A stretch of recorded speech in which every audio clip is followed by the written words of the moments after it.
बरसात में भी वो अधिकतर निकलता है। बादल जब गरजते हैं तो उस समय निकलता, उसको कहते हैं कुकुरमुत्ता का छत्ता, है ना, वही। हाँ, तो वो ब्रह्म हत्या है। और जब वो इतनी दूषित है तो बोलो उसको पाने वाला कितना दूषित होगा? पवित्र रहेगा क्या? उसकी बुद्धि पवित्र रहेगी? नारायण, इसीलिए ये हमारी जो इतिहास पुराण है, इनको सुनने के बाद हमारी बुद्धि विकसित होती है। हम क्या करें क्या ना करें, कहाँ हमारी गलती है, हम जीवन में कहाँ गलत कर रहे हैं, ये पता लग जाता था। नारायण, त्वष्टा ने यज्ञ किया। यज्ञ कुंड से एक देदीप्यमान बहुत विशाल राक्षस उत्पन्न हुआ, उसका नाम हुआ वृत्तासुर। वृत्तासुर ने अपने पिता की आज्ञा से, त्वष्टा की आज्ञा से देवताओं पर आक्रमण कर दिया।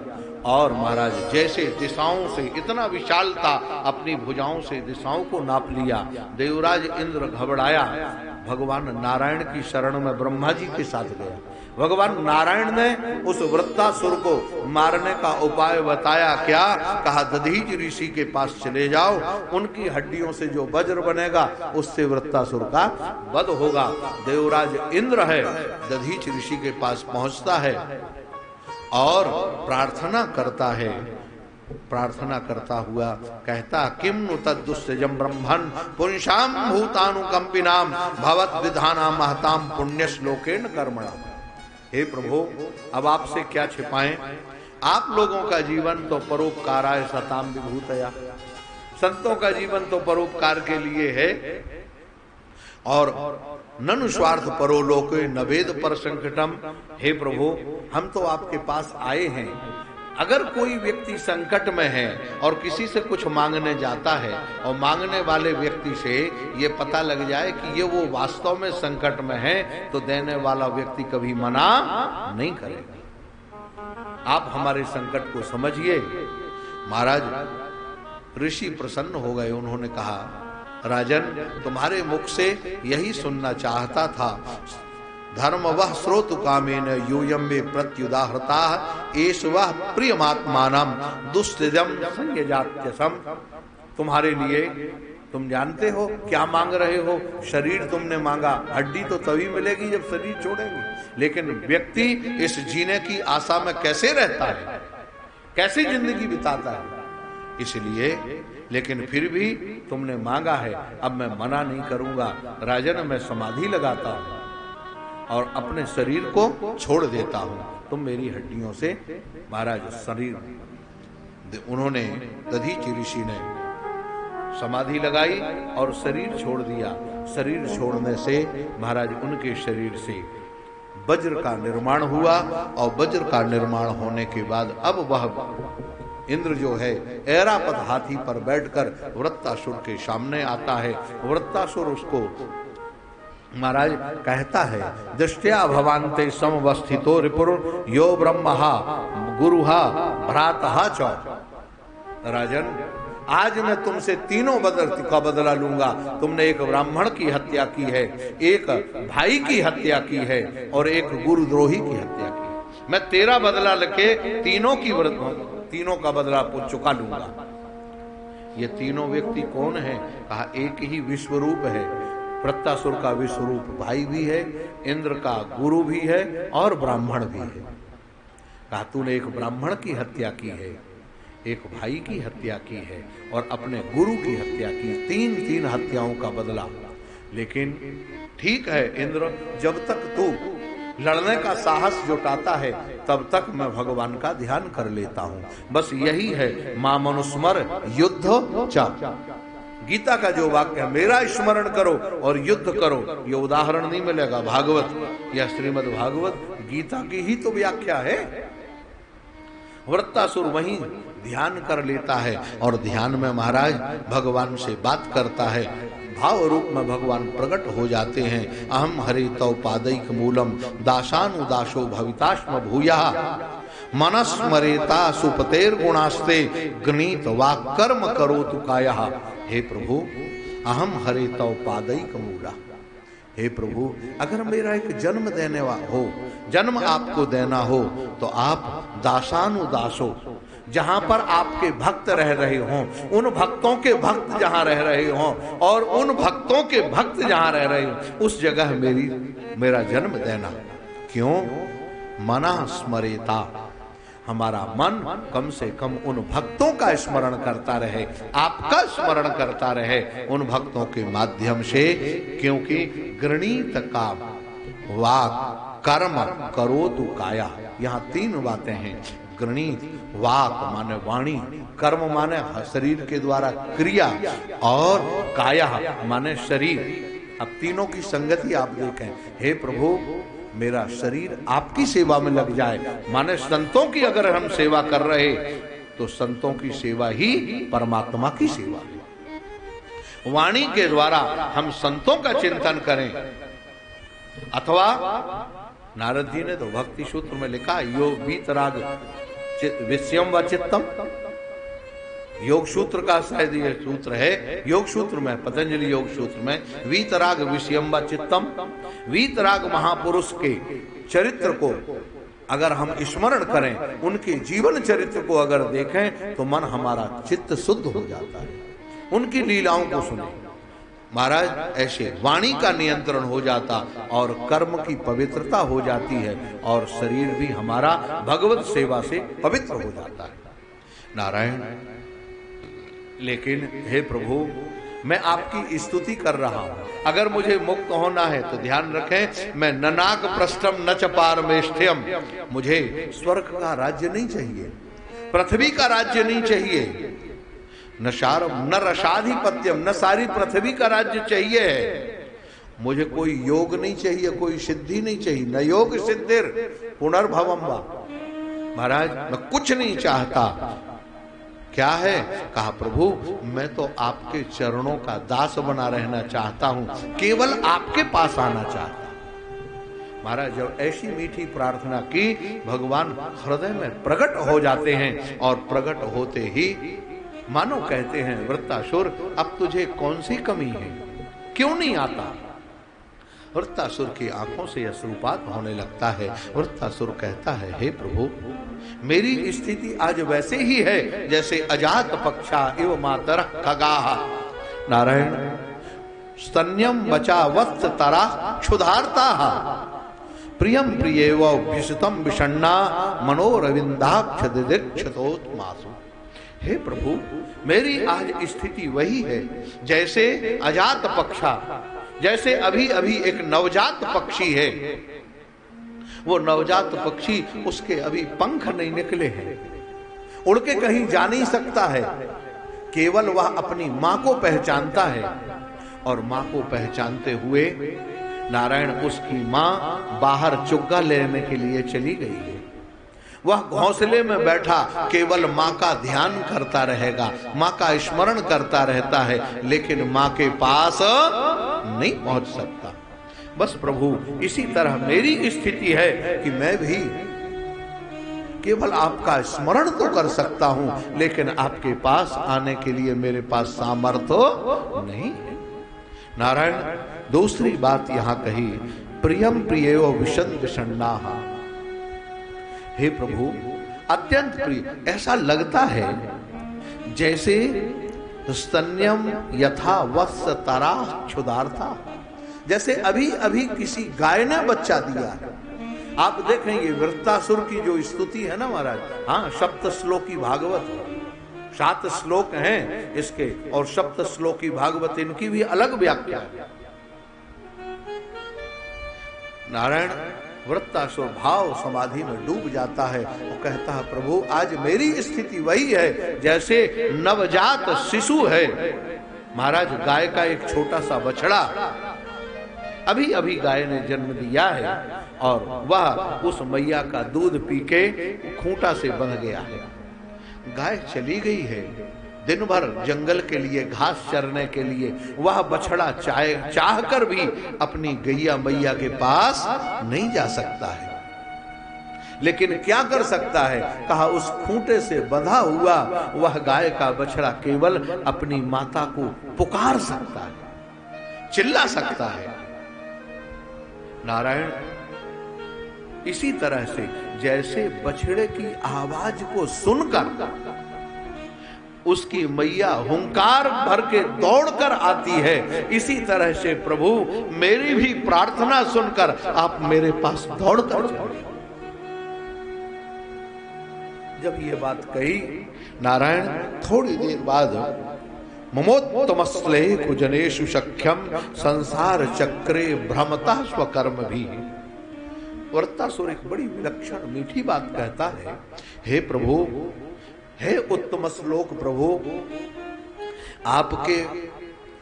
आपको प्राप्त करने के अनेक रास्ते हैं, लेकिन मेरी समस्या है मैं कोई रास्ता जानता नहीं। मैं इतना जानता हूं, सुना है महापुरुषों से, कौन से, जनेषु सख्यम, आप मेरे सखा हैं, मेरे मित्र हैं, और सखा कभी अपने सखा का साथ नहीं छोड़ता। संसार चक्रे भ्रमता स्वकर्म, हे प्रभु, इस संसार में जितने प्राणी हैं वह सब अपने कर्मों के द्वारा संसार चक्कर में भ्रमित होते रहते हैं, लेकिन त्वन मायात्म जगदार गेहे, हे प्रभु, आपकी माया के माध्यम से सब चक्कर काटते हैं, लेकिन जो मायापति के चरणों को पकड़ लेता है उसको माया कभी फिर व्याप्ति नहीं है। प्रभु मैं तो आपके चरणों को पकड़े हूं। इतने में महाराज वाह्य तंद्रा जगती है, और वाह्य तंद्रा उसकी जगने के बाद नारायण वृत्तासुर की वाह्य स्थिति जब आई तो वृत्तासुर महाराज इंद्र को ललकारता है, और इंद्र को ललकार कर कहता है, अरे इंद्र, मैं जानता हूं इस तेरे वज्र में दो जगह की शक्ति, दो लोगों का संकल्प है, एक भगवान नारायण का संकल्प है और दूसरा दधीच ऋषि की तपस्या है। तू वज्र उठा, अब देर मत कर और मुझे मार। जानते हो जो इस युद्ध में मारा जाएगा वो भगवान के धाम को जाएगा, और जो जिंदा रहेगा वह स्वर्ग का राज पाएगा। मैं जानता हूं कोई भी पिता अपने पुत्र को छोटी संपत्ति नहीं देगा, जब देगा तो अपने पुत्र को बड़ा राज्य देगा, इसलिए तेरे हाथ मेरी मौत है। क्यों? क्योंकि सबसे बड़ा राज्य है भगवान के चरणों में पहुंचना। मैं तो तेरे वज्र के द्वारा अपना शरीर छोड़ूंगा और भगवान के धाम को जाऊंगा। जो ऐसा कहा महाराज इंद्र तुरंत बोलता है, अहो दानव सिद्धोस्मि यस्य ते मतिरीदृशा भक्तः सर्वात्मनात्मानं सुहृदं जगदीश्वरं। वाह, हे दानवराज, तुम सिद्ध हो। क्यों? यस्य ते मतिरीदृशी, तुम्हारी जो मति है वह भगवान के चरणों में लगी हुई है। हम तो तुमको महाराज भक्तः सर्वात्मना मानम सुहृदम जगदीश्वरम, तुम्हारे तो सुहृद जगदीश्वर परमात्मा है। वृत्तासुर को लगा कि मेरी बड़ाई कर रहा, कहीं ऐसा ना हो इंद्र अभी भाग जाए, तो जो मुझे भगवान मर के भगवान के यहाँ जाना है उस पद से मैं वंचित हो जाऊं। महाराज इंद्र वृत्तासुर है, उसको ललकारता है, अरे इंद्र, ये बड़ी बड़ी बातें बनाने से काम नहीं चलता, तू युद्ध कर। और महाराज इतना कह के वृत्तासुर ने परिघ उठाया। महाराज इंद्र ने वह परिघ वाला हाथ काट दिया, फिर त्रिशूल उठाया, त्रिशूल से काट दिया। वृत्तासुर चलता है, देवता औंधे मुंह गिर जाते हैं, उनके ऊपर पैर रखता हुआ आगे बढ़ता है, लेकिन दूसरे हाथ से जब त्रिशूल उठाया तो वृत्तासुर का दोनों हाथ काट दिया जाता है। अब वृत्तासुर बिगर हाथ के है, लेकिन मुंह बांकते हुए, मुंह को फैलाए हुए वृत्तासुर जैसे आगे बढ़ा, उसी समय नारायण इंद्र को ऐरावत हाथी के सहित निगल गया, लेकिन नारायण कवच से संस्पृष्ट था इंद्र। महाराज वृत्तासुर के पेट को फाड़ते हुए निकल आया और वृत्तासुर के शरीर से एक ज्योति निकली और वह दिव्य धाम भगवान के धाम को चली जाती है। वृत्तासुर का उद्धार होता है। नारायण ब्रह्म हत्या यहाँ पुनः आती है और देवराज इंद्र से यहाँ पर गुरु बृहस्पति मिलकर यज्ञ कराते हैं, महात्मा मिलकर अश्वमेध यज्ञ कराते हैं। उससे उनका महाराज ब्रह्म हत्या का मार्जन होता है। वृत्तासुर कौन है इसका वर्णन करते हुए राजा परीक्षित कहते हैं, सुखदेव जी महाराज कहते हैं, ये महाराज चित्रकेतु नाम का राजा है। 1 करोड़ रानियों में किसी की कोई संतान नहीं थी, लेकिन एक दिन महाराज अंगिरा इनके गुरु हैं, अंगिरा ऋषि आए, उनसे प्रार्थना की और जब प्रार्थना करने पर उन्होंने एक रानी जो बड़ी थी कृतज्ञ को वरदान दिया, इसको संतान होगी। संतान के मोह में फंसकर राजा सारी रानियों को भूल गया। समस्त रानियों ने मिलकर उस बालक को जहर दे दिया और अंत में जो वह राजा जो तुम्हारी शेरानी थी महाराज जिसको जहर दिया था, वह बालक जो है उस बालक का को मरे हुए देखकर दासी ओह बोलिए सद्गुरुदेव भगवान की जय, श्री स्वामी जी महाराज की जय जय जय श्री राधे श्याम। वाह।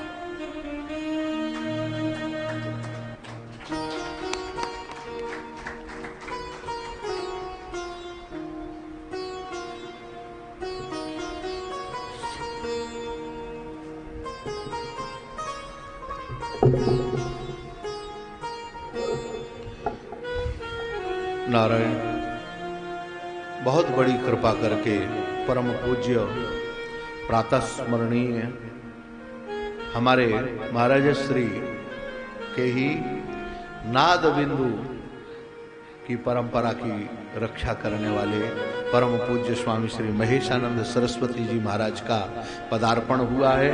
हम उनके चरणों में साष्टांग प्रणाम करते हैं। नारायण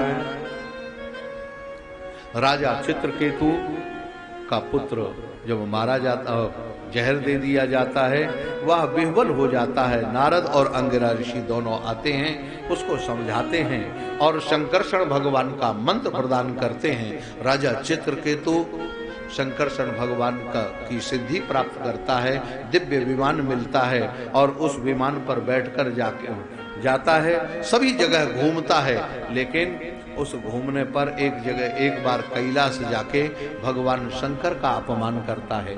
माता पार्वती को सहन नहीं होता, माता पार्वती ने उसको महाराज श्राप दिया कि जा तू घोर राक्षस हो जा, दैत्य बन जाए। तो वही वृत्तासुर नाम का जो राक्षस है, दैत्य है नारायण, वह उस समय भी माता पार्वती से एक बात कहता है। क्या कहता? माता मैं श्राप के लिए आपसे मना नहीं करता, लेकिन जो मुझे दिखाई दिया वो मैंने कहा। भगवान शंकर को ऐसे नहीं रहना चाहिए। ऐसे अभिप्राय क्या है? महात्माओं की रहनी, संतों की रहनी पर हम जब उंगली उठाने लगे, समझ लेना हमारी अवनति शुरू हो जाती है। वो कैसे रहते हैं ये उनकी मौज है। वो कैसे रह रहे हैं, कैसे जो उनका जीवन यापन हो रहा, उसको देखने की जरूरत। वो हमारे लिए क्या उपदेश करते हैं, उन उपदेशों को धारण करके हमें अपने जीवन में आगे बढ़ना चाहिए। नारायण यहाँ आगे चल के राजा परीक्षित पुनः सुखदेव भगवान से कहते हैं, राजन आपने बताया था महारानी अदिति के 2 पुत्र थे, हिरण्याक्ष तो मारा गया, लेकिन हिरण्यकश्यपु का क्या हुआ? कहा उसकी कथा भी सुन लो। हिरण्यकश्यपु जो है नारायण, हिरण्यकश्यपु का मतलब है सोने की सैया, जो ऐश्वर्य में रहने वाला नारायण, वह हिरण्यकश्यपु जिसको केवल संपत्ति ही संपत्ति दिखती है। हिरण्यकश्यपु ने ब्रह्मा जी की तपस्या की और तपस्या करके ब्रह्मा जी प्रकट हुए। ब्रह्मा जी से वरदान मांग लिया, मैं दिन में मरूं न रात में मरूं, अस्त्र से मरूं न शस्त्र से मरूं, ऊपर मरूं न नीचे मरूं, आकाश में मरूं न पाताल धरती में मरूं। जितने मौत के उपाय हो सकते थे महाराज वो सब मांग लिए। यहां तक कह दिया प्रभु हे ब्रह्मा जी आपकी सृष्टि में बनाए हुए किसी प्राणी पदार्थ से ना मरो। ब्रह्मा जी घबराए तो सही, लेकिन कहा एव मस्त। अब हिरण्यकश्यप महाराज परेशान, लेकिन हिरण्यकश्यप का के कई संतानें थी महाराज, 4 बेटे थे, ह्लाद, अनुलाद, संलाद, प्रहलाद। सबसे छोटा जो प्रहलाद था वह भगवान का भक्त, नारायण नाम से बड़ा प्रेम था उसका, जन्मजात भक्त था। कारण क्या है? क्योंकि माता कयाधु के गर्भ में जब प्रहलाद थे उसी समय नारद जी ने प्रहलाद को लक्ष्य बनाकर भगवान की कथा सुनाई थी, तो वो गर्भ में भी भगवान की कथा का प्रभाव पड़ा। उससे प्रहलाद जो हैं वो गर्भ से ही जन्मजात भगवान के भक्त बनकर प्रकट हुए। ये बहुत बड़ा असर पड़ता है महाराज माता के गर्भ का, क्योंकि माता जैसे रहती है, जो चिंतन करती है, जो सोचती है, वह बालक के ऊपर असर पड़ता है। क्योंकि संरचना तो वही होती है ना, वहीं से तो बालक तैयार होता है। नारायण अब तो क्या कहें, अंत में नारायण नाम से हिरण्यकश्यप बहुत चिढ़ने लगा। सोचा बालक है समझ जाएगा। उन्होंने अपने गुरु पुत्र जो हैं उनके षंडा और मर्क उनको बुला लिया। षंडा मर्क को महाराज बुलाने के बाद अब घर में विद्यालय हो गया, पढ़ाने लगे और पढ़ाएं। प्रहलाद भी इतने महाराज ऐसे कुशल बुद्धि थी, प्रहलाद ने सब जो गुरुजी पढ़ाते तुरंत याद करके बता देते। एक दिन लगा कि पिताजी बहुत इनाम देंगे, राजा हमें इनाम देंगे, चलो जरा ले चलें। बालक बड़ा मेधावी है, बहुत सुंदर है। सामने ले गए महाराज, और जैसे ले गए आहा, कहा बेटा सुनाओ कुछ। तब उन्होंने कहा, प्रहलाद जी बोलते हैं, तदु साधु मन्ये शुरवर्य देहि नाम सदा समुद्विग्न धिया अशत गृहात् हित्वात्म पातम ग्रहमंधकूपम वनम गतो यदि हरिम आश्रयितो। हे प्रभु तत्साधु मन्ये, पिताजी मैंने तो गुरुजी के पढ़ाए हुए जो सिद्धांत है उनमें एक निश्चय किया है, सुरवर्य देहि नाम, समस्त पृथ्वी के प्राणी और देवताओं में एक ही वरेण्य, वर्य मान वरेण्य, वर्ण करने योग्य है। देहधारियों में कौन? कहा भगवान नारायण के अलावा जो भी है वो बुद्धि को भ्रमित करने वाला है। हम तो देख रहे हित्वात्म पासम ग्रहम अंधकूपम, ग्रहम अंधकूपम, ये घर गृहस्थी जो है अंधे कुएं के समान है। इसमें हाँ महाराज फांसी लगी हुई है और व्यक्ति उल्टा लटका हुआ है, लेकिन ऐसी रस्सी है कि वो दिखाई नहीं देती। वनम गतो यदि हरिम आश्रयित, बड़ा विलक्षण शब्द है वनम गतो यदि हरिम आश्रयित।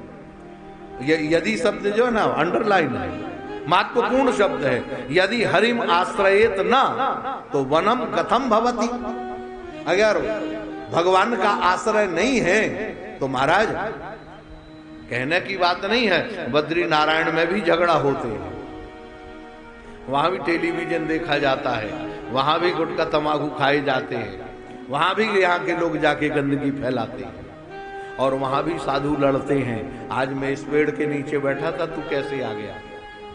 मैं रह रहा था। तो इसका नाम है हरिम आश्रयित ना, और यदि हरिम आश्रयित तत् ग्रहम वनम भवति, अगर भगवान का आश्रय है तो यह घर भी हमारा वन के समान है। हम घर में भी अपना भगवान का भजन कर सकते हैं, एकांत रह सकते थे। और इसका उदाहरण है हमारे गुरुजी परम पूज्य प्रातस्मरणीय भागवतोपासक पंडित श्री द्वारिका प्रसाद शास्त्री घर पर रहते थे महाराज, एकांत में रहते थे, समाधि स्थल में। जिन लोगों ने जाके देखा, घर से कोई मतलब ही नहीं रहता था, समय पर भोजन आ जाता था, कर लिया, और संत आते रहते थे, उनसे ही सत्संग होता रहता था, बातचीत। घर में क्या हो रहा, खेती में क्या हुआ, किससे क्या, कोई लेना देना नहीं। अंत की स्थिति, और अंत में एक निश्चय कर लिया क्या? कहा महाराज भागवत के 11 स्कंध का पाठ करना प्रारंभ। मैंने एक दिन गुरुजी से कहा, मैंने कहा गुरुजी आप 11 स्कंध, लोग तो 10 से पाठार्थ लिखा हुआ है। गुरुजी कहते हैं कि हमारे महाराज जी ने कहा है कि भगवान की ये अंतिम वाणी है और जीवन के अंतिम समय भगवान की अंतिम वाणी को स्मरण करना चाहिए। ये गुरुजी की नारायण। अब तो पिता जो था नाराज हुआ, उसने प्रहलाद को पटक दिया उठा के महाराज और कहा इसको जेल खाने में बंद कर दो। लेकिन कहा अभी भी सुधर जाएगा थोड़ा बहुत। गुरु लोगों ने खूब पढ़ाया महाराज और पूछा बेटा ये तुम्हें किसने बताया, तुम्हारी ये बुद्धि कैसी होते हुई? कहा मतिर्न कृष्ण परतो पर। वाह महाराज, मेरी जो मति है वह भगवान श्री कृष्ण के द्वारा दी हुई है, इसको अब बदलने वाली नहीं है, ये बदलेगी नहीं। नारायण पुनः एक बार लेके आते हैं प्रहलाद जी। उस समय महाराज नवधा भक्ति का उपदेश करते हैं। श्रवणम कीर्तनम विष्णु स्मरणम पाद सेवनम। हिरण्यकश्यपु इतना नाराज होता है, इतना नाराज होता है कि महाराज उस वह सोच लेता है कि अब लगता है प्रहलाद के द्वारा ही मेरी मौत होगी। प्रहलाद को मारने के लिए अनेकानेक उपाय करता है, लेकिन नारायण प्रहलाद का कुछ नहीं बिगड़ता है। पर्वतों से गिराया जाता है, नागों से डसाया जाता है, जहर पिलवाया जाता है, अग्नि में जलाया जाता है। उसकी हिरण्यकश्यपु की एक बहन थी ढूंढा नाम की, उसको बुलाया गया। उसको ब्रह्मा का वरदान था, अग्नि उस पर प्रवेश नहीं करेगी, ब्रह्मा के द्वारा साड़ी मिली हुई थी। उसको लेके प्रहलाद को लेके वह बैठ गई। इसके बावजूद हाँ महाराज ऐसा हवा का एक झोंका आया, वह जो साड़ी का पल्लू था प्रहलाद के ऊपर लिपट गया और वो जलने लगी। अब जो रक्षक जननी जठर सो हरि गयो की सोए। अरे जो परमात्मा माता के गर्भ में बालक की रक्षा कर लेता है वो क्या कहीं सो गया है? भक्त जिस समय जब उसको पुकारे उस समय वह परमात्मा प्रकट हो जाता है। नारायण अब तो हिरण्यकश्यपु कांपने लगा, थरथर कांपने लगा। अंत में वह भोजन पानी बंद करके विद्यालय पहुंच जाता है। विद्यालय में उसको बंद करा दिया जाता है, कोई जाने आने वाला नहीं। लेकिन एक दिन छुट्टी का समय प्रहलाद तो महाराज करताल उठाई, मृदंग उठाया, वो कीर्तन करने लगे जाते हैं। सारे विद्यार्थी उनके साथ कीर्तन करने लगे जाते हैं। और जैसे कीर्तन हुआ हिरण्यकश्यपु पहुंचे। महाराज अब तो सारे विद्यार्थियों में जैसे छूत की बीमारी लग गई हो, बड़ी स्थिति गंभीर हुई। ऐसी में संडामर्क ने हिरण्यकश्यपु को जाके बताया। हिरण्यकश्यपु आता है, तलवार उठाता है, मारने के लिए तैयार होता है। अरे मारने के लिए तैयार, अपने बेटे को मारने के लिए तैयार है। नारायण बस उसी समय पूछता है, बोल तेरा नारायण कहाँ है? प्रहलाद मुस्कुराते हुए कहते हैं, पिताजी बस यही प्रश्न गड़बड़ है। नारायण कहाँ है ये बात नहीं, नारायण कहाँ नहीं है ये पूछना चाहिए। तो सब में है, अरे तुम में है, हम में है, इस तलवार में है, इस खंभे में है। महाराज कहा मुझे तो नहीं दिखाई देता। कहा आपकी आंखें खराब है तो मैं क्या करूं, मुझे तो दिखाई देता है सब जगह। नारायण आखिर ये हिरण्यकश्यपु भी तो पिता है ना, मन में कहीं ना कहीं पुत्र के प्रति एक आकर्षण तो है। हाथ तलवार दूसरे हाथ में पकड़ता है, एक मुष्टिका लेता है महाराज और जैसे खंभे में मारता है तड़तड़ाते हुए टूट जाता है। नरसिंह भगवान प्रकट हो जाते हैं। बोलिए नरसिंह भगवान की जय। जैसे नरसिंह भगवान प्रकट होते महाराज बड़ी भयानक भीषण आवाज उनकी आती नरसिंह भगवान की, और जीभ लपलपाती हुई, आंखें लाल लाल हैं, बाल खड़े हुए हैं। और महाराज हिरण्यकश्यपु देखता है, थोड़ा डर गया। नरसिंह भगवान ने अपने दांतों की जो ज्योति है उसको दिखाया। महाराज उसकी आंखों में अंधेला छा गया। नरसिंह भगवान ने एक बार उसको पकड़ लिया।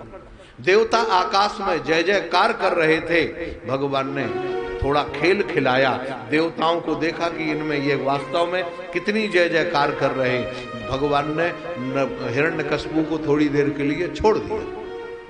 जैसे ही छोड़ा, देवताओं में भगदड़ मच गई। कहा अब नहीं, ये मरने वाला नहीं। जब भगवान से छूट गया, अब कैसे मरेगा महाराज।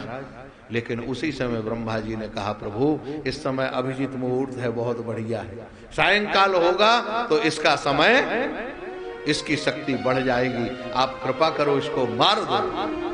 ब्रह्मा जी की तरफ भगवान ने देखा, मुस्कुराए और महाराज हिरण्यकश्यप को पकड़ा, अपनी गोद में रखा, दहली के ऊपर बैठ गए और कहा, देख तू अपना वरदान देख ले, सारे वरदान देख ले, मैं ब्रह्मा की सृष्टि में बनाया हुआ नहीं हूँ। कहा प्रभु मालूम हो गया, आकाश में नहीं, धरती में नहीं, तू मेरी गोद में है, मेरे पास कोई अस्त्र शस्त्र नहीं है, और ये समय भी तीसरा, ये 13वां महीना है, 12वां महीना नहीं है। 12 महीने का 1 वर्ष है, ये 13वां महीना अधिक मास है महाराज, इसीलिए इसको पुरुषोत्तम मास भी कहते हैं। इसमें और ये नाखून है, इससे मैं तुम्हें विदीर्ण करूंगा। महाराज नरसिंह भगवान ने उसके पेट को विदीर्ण किया, उसकी आंतों को निकाल के अपने गले में धारण कर लिया। बड़ी विलक्षण बात, आंतों को धारण कर लिया, मतलब क्या है, ये नरसिंह भगवान की करुणा है और कृपा है। महाराज नरसिंह भगवान सोचने लगे, जितना बड़ा भक्त मेरा प्रहलाद है, उतना ही बड़ा भक्त हिरण्यकश्यप है। कहा क्यों? क्योंकि यह हिरण्यकश्यप भी तो प्रहलाद का चिंतन करता रहा, मेरा चिंतन नहीं किया, लेकिन मेरे भक्त का तो चिंतन करता रहा। आंतों पहन लेने का मतलब है कि 24 अध्याय का अभिप्राय है, प्रकृति के 24 तत्व हैं, उन 24 तत्वों के नियामक परमात्मा है नारायण। बहुत सुंदर सुंदर इसमें कथाएं हैं। सबसे पहले नारायण स्वयंभू मनु हौ ही न विषय विराग, भवन बसत भा चौथपन, हृदय बहुत दुख लाग, जन्म गयऊ हरि भजन बिन। महाराज मनु राजा राज्य कार्य करते हुए हृदय में अत्यंत क्षोभ उत्पन्न हुआ। क्यों? उसका कारण है महाराज, जब धर्म कर्म का ठीक ठीक पालन होगा तो मन में वैराग्य उत्पन्न हो जाएगा, नहीं होगा तो भगवत प्रीति उत्पन्न तो होगी होगी, और वह एकांत ले जाएगी। महाराज मनु भी शत्रुपा के महाराज साथ में चले जाते हैं जंगल में, और जंगल जाके भगवान का भजन करते हैं, समाधि लग जाती है और ध्यान करते हैं। मनु महाराज अंत में कहते, येन चेतयते विश्वम विश्वम चेतयते नयम, यो जागर्त शयानेस्मिन् नायम तम वेद वेद सा, आत्मा वाष्टमिदम विश्वम यद किंचित जगत्याम जगत, तेन त्यक्तेन भुंजी था मां गृधा कष्ट स्विद्धनम। देखो महाराज ईशावास्य उपनिषद का बिल्कुल मंत्र ज्यों का त्यों है। यहाँ ईशावास्यमिदं सर्वम, यहाँ आत्मावास्यमिदं सर्वम, बस इतना ही अंतर है। नारायण कहते हैं आत्मा ही इस विश्व में परमात्मा की सत्ता के अलावा और कोई सत्ता विद्यमान नहीं है। अच्छा बोलो है?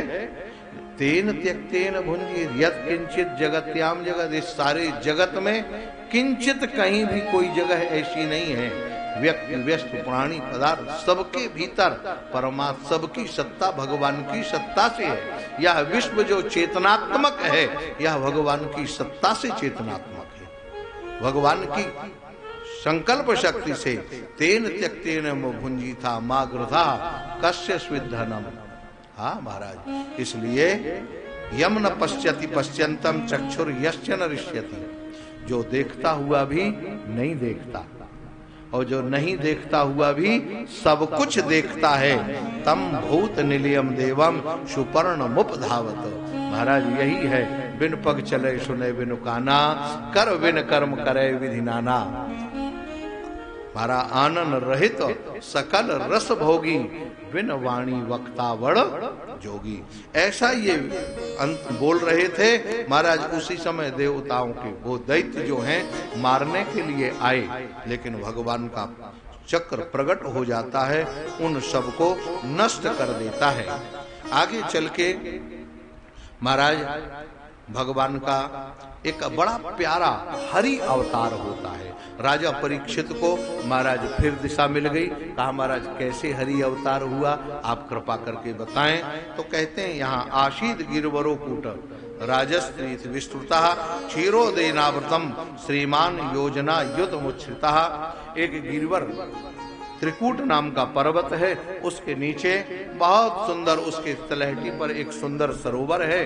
उस सरोवर में वहां उस गिरिवर गहन में महाराज गज एक ग्राह रहता था और एक सरोवर के भीतर ग्राह रहता था, और वहां एक मतवाला हाथी रहता था। अपने पूरे परिवार के साथ में एक दिन वह हाथी प्यास से और गर्मी से त्रसित हुआ। वहां जाकर सरोवर में स्नान करता है, बच्चों को स्नान कराता है, और स्नान कराते हुए वही अपने पत्नियों के साथ में विहार करने लगता है। बहुत सी हथनियां थी उसकी, बड़ा बलवान हाथी था महाराज। हाँ, जितने जानवर थे सब उसके अनुयायी बन गए। वह शेर उसके सामने कुछ नहीं लगता था, इतना ताकतवर था। बिल्कुल सही बात है नारायण। लेकिन वह मौज मस्ती में व्यक्ति अपने जीवन को भूल जाता है कि मौत भी पीछे लगी हुई है। नारायण, उस ग्राह का पैर, वो गज का जो पैर है, ग्राह ने पकड़ लिया। जैसे ग्राह ने गज का पैर पकड़ा और वह डूबने लगा, वो तो ग्राह जो था वो पानी का जानवर और गज जो है वो धरती का जानवर। पानी के जानवर की ताकत पानी में ज्यादा होती है, क्या करे, डूबने वाला था। यहाँ पर लिखा हुआ है नारायण, वह भगवान के वहां कोई फूल नहीं है, फूल लेने की सामर्थ्य, वो तो डूब रहा है। उसने हाथ में सूंड से फूल लेने का ध्यान किया। हे प्रभु, मैं यह पुष्प आपके चरणों में चढ़ा रहा हूं, इसको स्वीकार करके आप प्रकट हो जाए।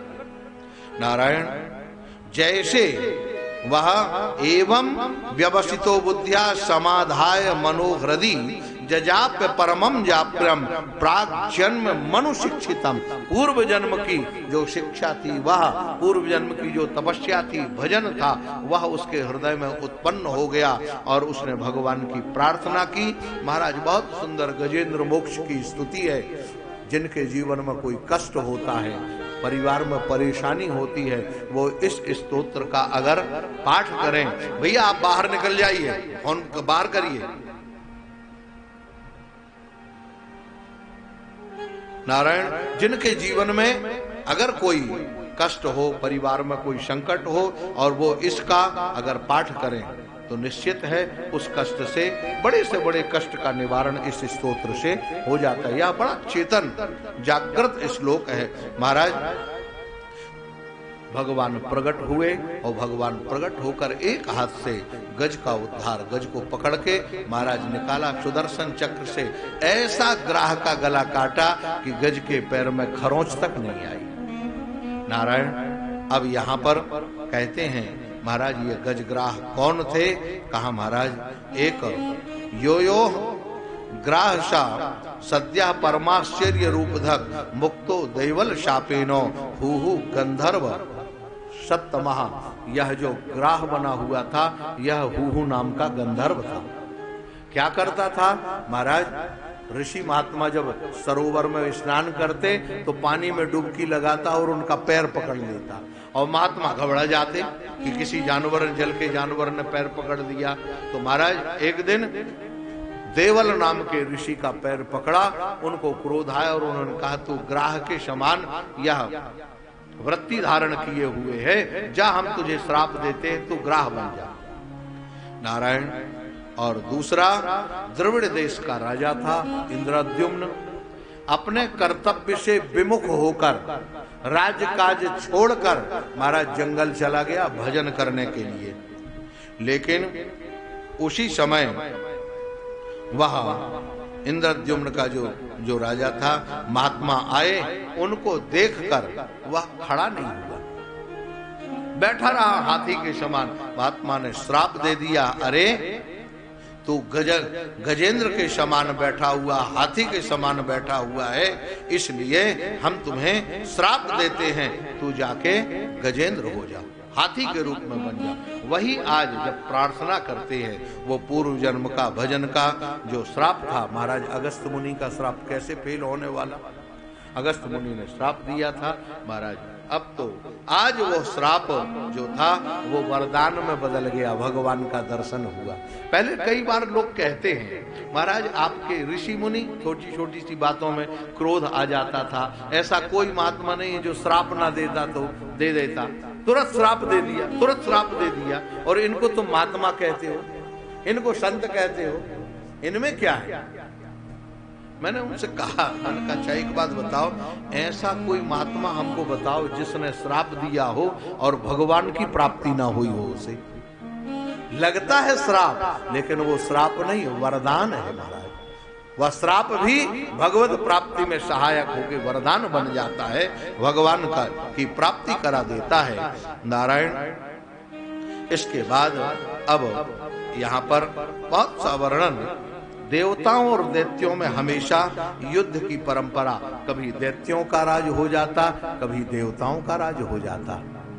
महाराज इन राज्य से छूटने के लिए एक बार भगवान ने देवताओं, स्वर्ग में जब दैत्यों का राज हो गया, देवता इधर उधर मारे मारे फैलने लगे, तो महाराज इंद्र को भगवान की, इंद्र ने भगवान की स्तुति की, भगवान प्रकट होकर कूटनीति का वर्णन किया और इंद्र से कहते हैं कि इंद्र अब तुम एक काम करो, देवता और दैत्य दोनों मिलकर समुद्र का मंथन करो, समुद्र मंथन। नारायण समुद्र मंथन की तैयारी हुई। इंद्र ने पहले मना किया, महाराज कैसे समुद्र मंथन, दैत्यों के साथ? कहा नहीं, अहिमूषक वध, जैसे किसी पिटारी में महाराज सांप नचाने वाले सांप नचा रहा और उसकी पिटारी में चूहा घुस जाए, सांप को डाला, सांप ने कहा तुम चिंता मत करो, हम तुम्हें खाएंगे नहीं, तुम पहले इस पिटारी को काटो, हम दोनों बाहर निकल जाएंगे। महाराज चूहा उसकी बातों में आया, पिटारी को काट दिया और महाराज सर्प बाहर निकल के उस चूहा को स्वयं खा जाता है। इसी तरह से पहले तुम दोस्ती कर लो उनसे, और दोस्ती करने के बाद महाराज समुद्र मंथन करो। इंद्र महाराज बलि के पास पहुंच जाते हैं, बलि का राज्य होता है, बलि के पास पहुंचे, बलि से कहा लड़ने में क्या रखा है, हम लोग समुद्र मंथन करें। समुद्र मंथन के लिए तैयार होते हैं, महाराज पर्वत लेके आते हैं, बहुत बड़ा, उस पर्वत को लेके आते हैं और नागराज वासुकी नाग की नैती बना के समुद्र का मंथन प्रारंभ करते हैं, और मंथन प्रारंभ करके सबसे पहले उसमें जहर निकलता है। जहर निकला, जहर को पीने के लिए कोई तैयार नहीं हुआ, भगवान शंकर से प्रार्थना की, भगवान शंकर उस जहर का पान करते हैं और देखा कि मेरे हृदय में भगवान हैं, तो कंठ में ही जहर को रोक लेते हैं। महाराज उससे भगवान शंकर का नाम नीलकंठ पड़ जाता है। नारायण अब तो और आगे जब समुद्र मंथन होता है, समुद्र अनेक अनेक रत्न निकलते हैं, अनेक अनेक रत्न निकलने के बाद बहुत से रत्न, सुंदर सुर हवृधानी महाराज निकला, और घोड़ा निकला, कौस्तुभ मणि निकली, पारिजात वृक्ष निकला, और ऐसे अनेक अनेक महाराज जब 14 रत्न निकले, उसमें अंत में अमृत का, भगवती लक्ष्मी का प्रादुर्भाव हुआ। लक्ष्मी के प्रादुर्भाव होने पर महाराज समुद्र मंथन रुक गया, सबने लक्ष्मी जी का स्वागत किया, सब लोग, लेकिन लक्ष्मी जी के हाथ में जो वरमाला थी वह उन्होंने भगवान के गले में डाल दी, और भगवान और लक्ष्मी नारायण का विवाह हो गया। बोलिए लक्ष्मी नारायण भगवान की। और इसके बाद वारुणी नाम की कन्या का प्राकट्य हुआ, उसको दैत्यों ने ले लिया। नारायण इसके बाद अमृत का कलश निकलता है और अमृत का कलश जैसे निकला वैसे ही दैत्य लोग अमृत का कलश लेके चले जाते हैं। भगवान मोहिनी रूप धारण करते हैं, अमृत का कलश लेकर देवता और दैत्यों में महाराज उनको लेते बैठालते हैं और बैठाल के दोनों से कहते हैं अब संध्या वंदन करो, तिलक लगाओ, तब अमृत पीने के लिए मिलेगा।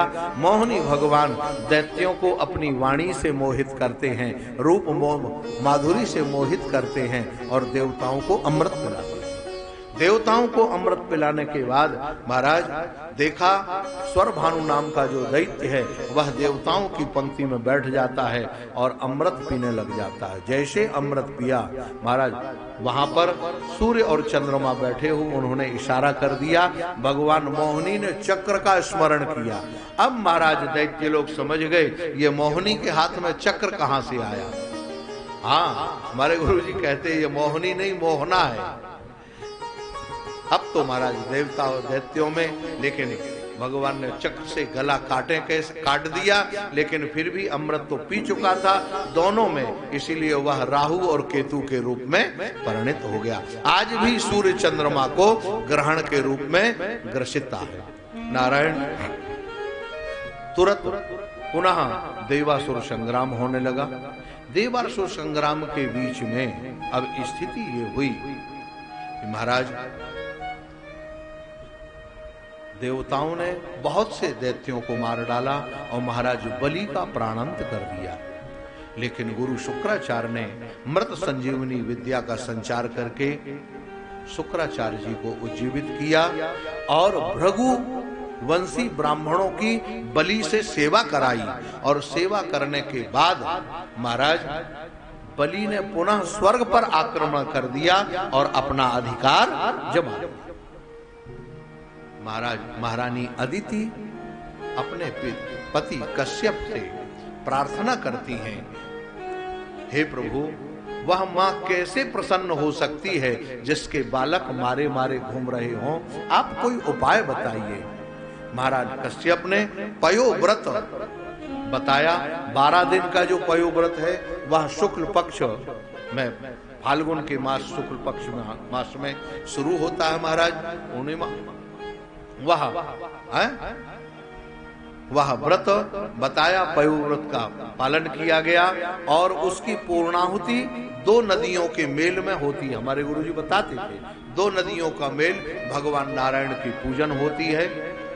महाराज अदिति ने कश्यप जी के द्वारा वह व्रत पूरा किया और पूरा करने के बाद नारायण उस पयोव्रत को धारण किया। उससे भगवान नारायण प्रकट हुए और भगवान नारायण ने वरदान दिया, मां तुम्हारा जो मनोरथ है वह मैं सीधे रास्ते से हो या दूसरे रास्ते से हो दोनों पूरा करूंगा।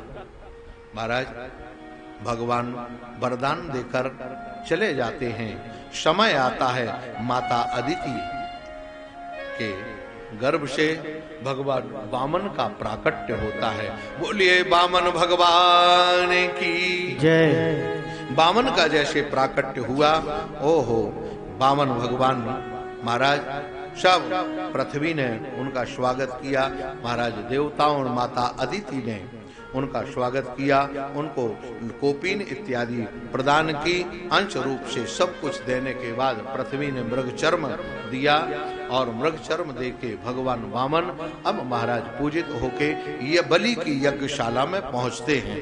और जैसे बलि की यज्ञशाला में पहुंचते, अब इसमें 2 कथाएं हैं। एक कथा भक्तमाल के रूप से ये है कि भृगु कक्ष क्षेत्र में जब पहुंचते हैं तो वहां पर नर्मदा जी पार करने में महाराज वामन समर्थ नहीं होते। एक ब्राह्मण मिलता है, भक्तमाल में कथा है, एक ब्राह्मण मिलता है, वह ब्राह्मण कहता है भगवान वामन नर्मदा जी की धार में जाते हैं और लौट आते हैं, जाते हैं और लौट आते हैं। ब्राह्मण देख रहा था, उन्होंने कहा महाराज क्या जा रहा है, कहाँ जाना है?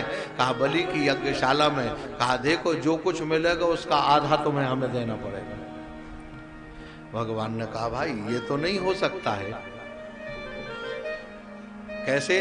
कहा देखो जो मिलेगा उसका आधा देना पड़ेगा। भगवान ने कहा चलो कोई बात नहीं, तुम हमें पार तो करो, हम देंगे तुम्हें। कहा ठीक। अब उसने कंधे पर, भगवान को कंधे पर बैठाला, और जैसे कंधे पर बैठाला तो जैसे लोग चलते हैं ना, कंधे पर बैठालते दोनों पैर उसके गर्दन के पीछे बैठा लेते पैर, तो ऐसे ही उसने पैर पकड़े। अब वो तो साक्षात परमात्मा थे, भगवान के दोनों हाथ महाराज सिर पर हुए, पैर उनके हृदय पर हुए।